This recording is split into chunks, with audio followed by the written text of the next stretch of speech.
আলাইকুম। আজকে আমরা আমাদের যে বেগুনের শেডটা করেছি, এখানে আমাদের 9টা বেগুন গাছ আছে। একটু দেখতেছি পাতাগুলো কুচিয়ে গেছে, সেক্ষেত্রে আমরা আজকে কিছু ভিটামিন 20 দিয়ে দিব। এগুলা দিলে আমাদের পাতাগুলো কুচানো হবে না, আমাদের গাছটা তাড়াতাড়ি বড় হয়ে যাবে। আসেন আমরা দেখি আমি কিভাবে বীজগুলা দিয়ে থাকি। প্রথমে এখানে আমি 1 বল পানি নিয়েছি, 1 বল পানি নিয়েছি এই পর্যন্ত, 200 ml, 2000 ml। প্রথমে আমি এই বীজটা ঢাকনা খুলবো, এটাতে মেপে দিব, পরিমাণ মতো দিব। এটা এখানে আমি হাফ দিয়ে দিব, এটা যে এটা মুখাটা আছে এটার হাফ দিয়ে দিব, এখানে আমি হাফ দিয়ে দিলাম। আর এটার সেম পরিমাণ হাফ কাপ বিষ দিয়ে দিব। কিন্তু মনে রাখবেন, বিষ কম হলে সমস্যা নাই, কিন্তু পরিমাণটা বেশি হয়ে গেলে গাছের পাতা মারা যাবে, সেক্ষেত্রে ঝুঁকি আছে। এটা একটা কথা সবসময় মনে রাখবেন, কম হলে কোনো সমস্যা নাই, কিন্তু পরিমাণটা যেন বেশি না হয়, পানির সম পরিমাণ যেন হয়। 2000 ml পানি বিষ হবে এটার অর্ধেক কাপ। আমি এটা ঢাকনাটা লাগিয়ে দিলাম, লাগিয়ে দিয়ে এটা ভালোভাবে আমি ঘুরিয়ে লাগিয়ে দিলাম। মানে লাগানো শেষ।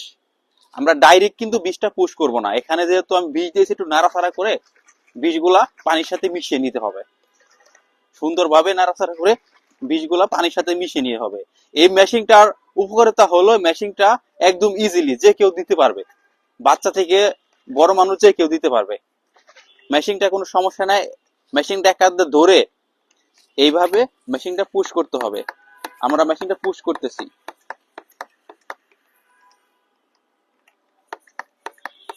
ইজিলি, একদম ইজিলি, কোনো হাতের কোনো প্রেসার লাগে না, একদম সফট। আমার পুশ করা হয়ে গেছে। আমি এখানে আমার বেগুনের চারাতে আমি বীজ দিচ্ছি। এমন ভাবে বীজগুলো দিতে হবে যেন প্রত্যেকটা কোনায় কোনায় লেগে যায়, সেক্ষেত্রে আপনার পোকামাকড় গুলা মরে যাবে। শুধু যদি আপনি পাতার উপরে দেন তাহলে তো পাতার নিচে পোকামাকড় থাকে, এই নিচের গুলা মারা যাবে না। আমি বেগুন গাছটার প্রত্যেকটা কোনায় কোনায়, বিশেষ ক্ষেত্রে পাতার নিচটাই পোকামাকড় বেশি থাকে, উপরেরটাই থাকে না। আমরা সাধারণত উপরে বীজ দিয়ে থাকি, সেক্ষেত্রে আমাদের পাতার নিচে যে পোকামাকড়টা মরে না, সেক্ষেত্রে গাছগুলো মরে যায়। আমার একটা দেওয়া শেষ, আমি আবার পুনরায় পুশ করে নিব। আপনারা পুশটা আস্তেও করতে পারবেন, জোরেও করতে পারবেন, সেক্ষেত্রে কোনো বাধা নেই। আমি এইটাও সেম ভাবে সুন্দরভাবে হাত দিয়ে নেড়ে চেড়ে দিচ্ছি, কোনো জায়গায় যেন বাদ না থাকে। বাদ থাকলে যদি একটা পোকা থাকে ওইটা আবার খেয়ে ফেলবে। আপনারা সবসময় হাত দিয়ে এইভাবে দিবেন, এইভাবে ধরে দিবেন না কখনো, হাত দিয়ে এইভাবে প্রত্যেকটা কোনায় কোনায় বিষ লাগিয়ে দিবেন। আবারও সেম ভাবে পুশ করে নিচ্ছি। যেহেতু পানি অনেক বেশি, আমি বেশি পুশ করতেছি না, মুখটা একটু চেপে নিচ্ছি। আবারও আমি সেম ভাবে বেগুন গাছের প্রত্যেক কোনায় কোনায় বিষ সরিয়ে দিচ্ছি। এখানে আমাদের অলরেডি একটা বেগুনের মুকুল এসে গেছে। আমরা আপনাদের দেখাবো কিভাবে বেগুন গাছটা পরিপূর্ণভাবে বড় করে আমরা বেগুন তোলা পর্যন্ত আপনাদের দেখাবো, আপনারা দেখতে পারবেন। সে পর্যন্ত দয়া করে আমাদের সাথে থাকবেন।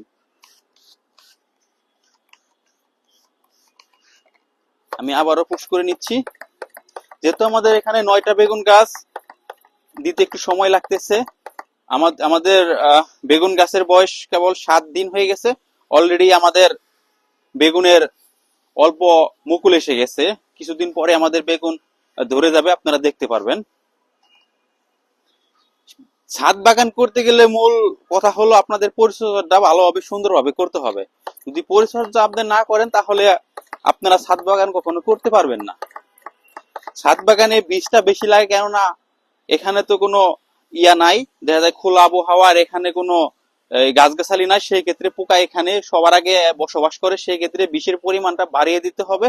আর সবসময় লক্ষ্য করতে হবে ছাদ বাগানে কোন রকম যেন পোকামাকড় না ধরে, তাহলে একদম খেয়ে ফেলবে।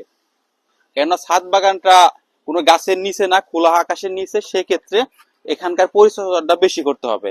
আমরা সাধারণত গ্রামে যে কাজগুলো করে থাকি, বুনে রেখে আসি, পানি দিয়ে শেষ হয়ে যায়, ওটা ঠিক আছে, কিন্তু ছাদ বাগান ক্ষেত্রে এখানে পরিচর্যাটা আপনাদের অনেক বেশি লাগবে। দেখেন আমরা কিভাবে বীজ দিচ্ছি, প্রত্যেকটা পাতার নিচে আমি বিশেষ করে বেশি দিচ্ছি, কারণ নিচে থাকে পোকামাকড় বেশি, উপরটা বেশি থাকে না। উপরটায় রাত্রিবেলায় উশ পরে পোকামাকড় নিচে চলে যায়। উশ যখন পরে তখন পোকামাকড় নিচে চলে যায়। সাধারণত যখন আমরা পানি দেই উপরটা বেশি দেই, সেজন্য আমার উপরটা বীজটা কম দিচ্ছি, নিচেরটা বেশি দিচ্ছি। আমাদের প্রায় সাতটা শেষ, লাস্ট এটা দিচ্ছি। এটা ওটা সুন্দর হয়ে গেছে গাছটা। একটু এখানে আশ্রী আছে, আল্লাহ আল্লাহ ভরসা। আপনারা নেক্সট ভিডিওতে দেখবেন এই গাছটা সুন্দর হয়ে গেছে। এখানে একটা লাল পাতা, এটা আমি ছেড়ে দিচ্ছি, এটা লাল হয়ে গেছে একদম। এখানে আর একটা আমাদের বেগুন গাছ আছে, পিঁপড়ে খাচ্ছে দেখেন। এই পিঁপড়া গুলা মারার ক্ষেত্রে এই বিষটাই যথেষ্ট, আর কিছু লাগে না। এই যে এই পাতাটা পিঁপড়ে খেয়ে একদম শেষ করে ফেলছে।